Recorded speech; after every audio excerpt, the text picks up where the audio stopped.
Gil Gamez, welcome and thank you for your patience. And a teammate with you. Yes. Is this Bobby? Bobby. Bobby Artiaga? Artiaga, yes. Artiaga. I Okay. just call him whatever. Welcome. Thank you. Good afternoon or good evening at this point, I'm not sure. I'm going to read, this is a redacted report of Officer Artiaga's gun arrest that he had this past Friday. And I changed some of the things, so I'm not naming the school, I'm not naming individuals' names, so bear with me as I read. On Friday, May 4th, 2018 at 8 a.m., I, Police Officer R. Artiaga, badge number 1026, employed by the Los Angeles School Police Department, was assigned to an East Los Angeles high school. While conducting a safe passages in a black and white marked police vehicle at the high school, I saw two males standing on a driveway across from the school, across from the football field. I recognized the first male as a former student of the high school. He was described as a heavy-set male Hispanic wearing a gray hooded sweatshirt with a red stripe down his sleeve. The second male was wearing a black t-shirt, black pants, and he had a thin build. I did not recognize him.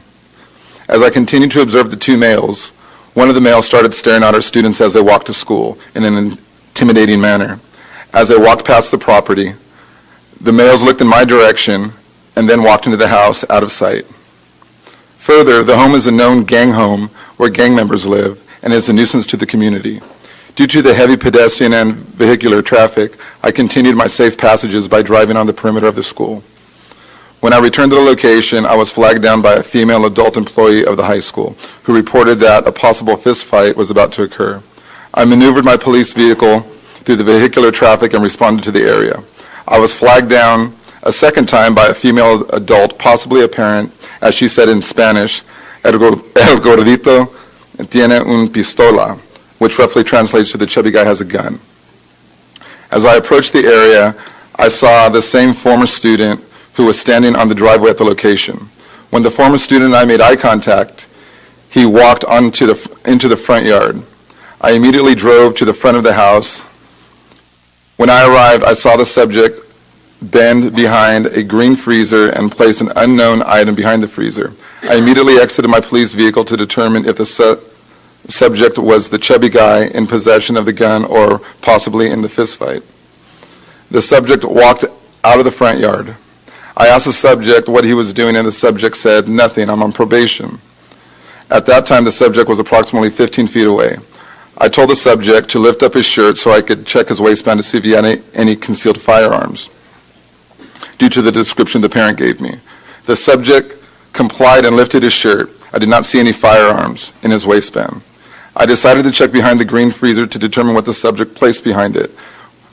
I observed a blue steel firearm with a semi-gloss wooden handle, that's evidence number one, behind the freezer. I secured the firearm. You guys sharing time? Correct. Okay, thank you. I secured the firearm, which was loaded and rendered it safe by removing the magazine. Additionally, the firearm had 6 bullets in it. I looked for the subject who fled the area while I was securing the firearm. I requested for additional school police units. As the units responded to my location, I placed the high school on lockdown due to the proximity of the rapidly unfolding incidents which interrupted normal school operations. When I requested additional units, the property owner exited the property and gave me consent to search the property. I requested units to establish a perimeter. The following units responded. 3 hours after the search, the subject was located in the backyard. Based on the sequence of events, I placed the subject under arrest for violation of California Penal Code 626.9 BPC, possession of a firearm on a school zone. I attempted to check the serial numbers of the firearm by running them in the system, but the serial numbers were obliterated. This is a violation of California Penal Code 23900, obliteration of identifying marks. So obviously there was a fight. Obviously there was a gun that parents and other people observed. So this lonely school police officer, and the vast majority of police officers in the city of Los Angeles are two-man units. They go by themselves. They have somebody to watch their back. So he fields the call with an individual with the gun. He puts the call out, calls for additional units, finds an individual, finds a gun, and he was approachable enough by the parents. He was, in that area, many people don't want to approach the police because they're afraid of the police, this and that. But this officer established a rapport with the school staff, with the neighborhood enough for them to flag him down to basically save the day. So what happened? There was obviously a fight. Obviously, somebody had a gun in their hand.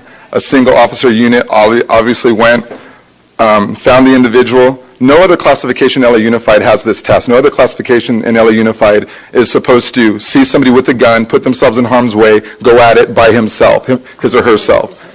Only the school police officer does that. That is our job, and we do that well. This is not an example of the school-to-prison pipeline. This is an example of a protector. This is an example of a sheepdog-type guardian protecting the most precious thing in life, which are our children, protecting them, and he kept somebody from getting shot, period. The following week, there's a flag. That's a thin blue line flag. The following week at the same school, some of the teachers were offended because they saw in his office he has the police flag. It's a thin blue line. This is a representation of police officers that have been shot in the line of duty, things like that.